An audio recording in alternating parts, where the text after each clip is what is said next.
பிரசவத்தின் போது பெண் மரணம். சிவகாசி தனியார் மருத்துவமனையில் முற்றுகை மற்றும் போலீஸ் தடியடி. சிவகாசி அருகே தனியார் மருத்துவமனையில் பிரசவத்திற்காக அனுமதிக்கப்பட்ட கர்ப்பிணி பெண் மற்றும் அவரது சிசு உயிரிழந்த சம்பவத்தை தொடர்ந்து அங்கு பெரும் பதற்றமும் மறியல் போராட்டமும் வெடித்துள்ளது.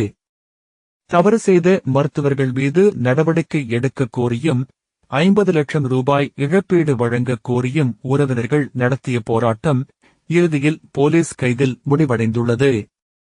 சிவகாசி அருகே உள்ள திருத்தங்கலைச் சேர்ந்தவர் தினேஷ்.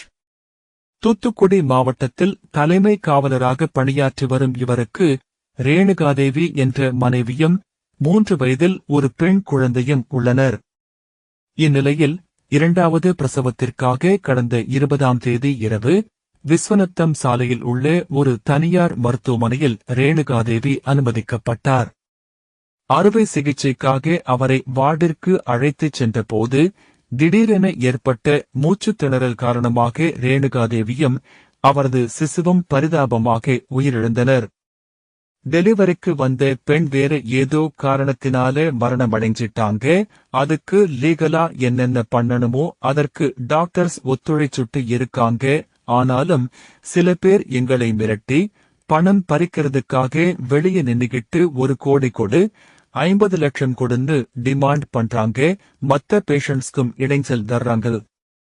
மருத்துவமனை நிர்வாகத்தின் அலட்சியமே இதற்கு காரணம் எனக் கூறி விசிக அமைப்பினருடன் இணைந்து உறவினர்கள் நள்ளிரவில் விஸ்வநத்தம் சாலையில் மறியலில் ஈடுபட்டனர்.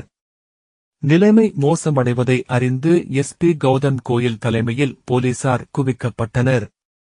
கலைந்து போக மறுத்த போராட்டக்காரர்களை போலீசார் விரட்டிச் சென்று 30-க்கும் மேற்பட்டோரை கைது செய்தனர். எஸ்பி கௌதம் கோயில் கர்ப்பிணியின் உடல் முறையாக பிரேத பரிசோதனை செய்யப்பட்டுள்ளது. நாங்க இதை மெடிக்கல் போர்டு ரெஃபர் பண்ணுவோம். அவங்க விசாரணை நடத்தி இதுல ஏதாவது மருத்துவ அலட்சியம் இருக்கான்னு டிசைட் பண்ணுவாங்க. அதுக்கப்புறம் நாங்க லீகலா ப்ரொசீட் பண்ணுவோம்.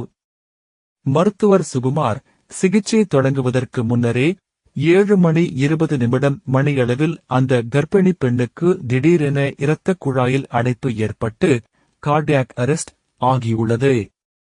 இதில் தவறு நடந்திருந்தால் நடவடிக்கை எடுப்பதில் யாருக்கும் ஆட்சேபனை இல்லை.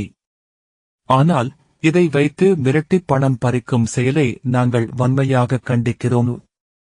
மாவட்ட மருத்துவ இணை இயக்குனர் செந்தில்குமார் நேரில் விசாரணை நடத்தியுள்ள நிலையில் இச்சம்பவம் சிவகாசி பகுதியில் பெரும் பரபரப்பை ஏற்படுத்தியுள்ளது.